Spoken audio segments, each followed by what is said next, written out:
गणपती बाप्पासाठी जास्वंदाचं फूल का अर्पण केलं जातं माहिती आहे का?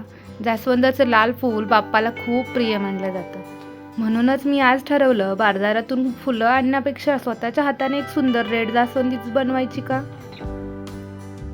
पाईप क्लीनरपासून एक एक पाकळी तयार करते आणि हळूहळू या छोट्याशा पाकळ्यांचं सुंदर जास्वंदाच्या रूपांतर होतंय.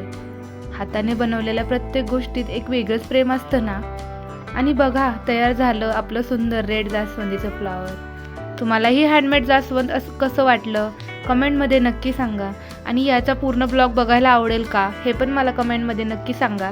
आणि बाप्पासाठी अजून कोणतं फूल बनवू तेही कमेंट करा. अशाच हँडमेड क्रिएशनसाठी मला फॉलो करायला आणि सबस्क्राईब करायला विसरू नका. बाय.